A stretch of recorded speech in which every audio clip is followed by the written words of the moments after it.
Barangay Ginebra may malaking pasabog ngayong Philippine Cup mga bro, at si Stan gustong bumalik sa Barangay Ginebra.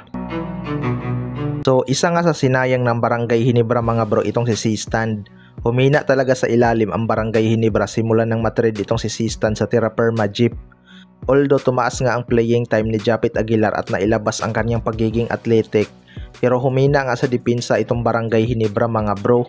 Hindi nga kaya ni Japit bumantay ng isang import lalo na kapag Commissioner's Cup dahil halos kasing laki niya lang ang mga import. Kahit nga si RHG mga bro ay dinakdakan lang itong si Japit Aguilar. Pero ayon nga sa source mga bro ay gusto nga daw bumalik ni Stan sa Barangay Ginebra.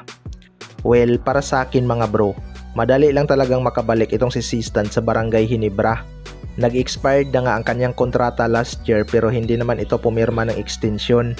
Isa nga sa paraan para makabalik ng madali itong si Stan mga bro ay mag-retire na siya sa Terra Firma Jeep para mawala ang rights ng Jeep sa kanya tapos babalik siya sa PBA sa kupunan ng Barangay Ginebra. Kapag ganyan nga ang nangyari mga bro, magiging malaking addition talaga itong si Stan at babalik panigurado ang kanilang pagiging defensive team. Imagine kung magkasama sa iisang team itong si Stephen Holt at si Stan mga bro. Siguradong mahihirapan talaga makalusot ang kalaban. Kaya abangan na lang natin ang possible comeback ni Stan sa Barangay Ginebra kung magkatotoo.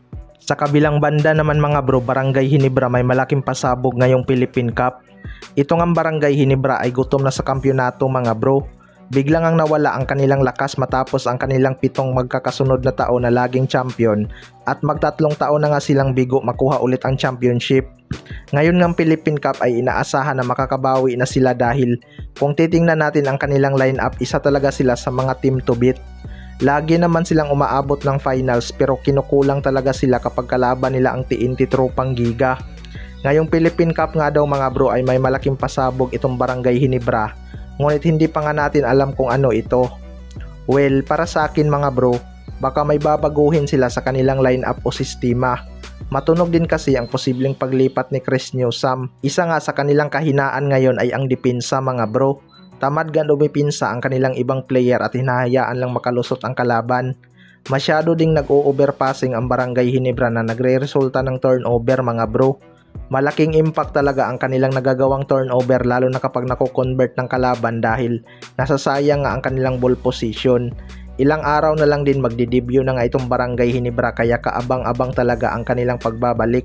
Kahit si Justin Brownlee ay sinabi na babalik na malakas ang Barangay Ginebra sa Philippine Cup.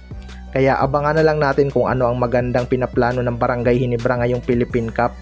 Kayo mga bro, ano masasabi nyo tungkol dito?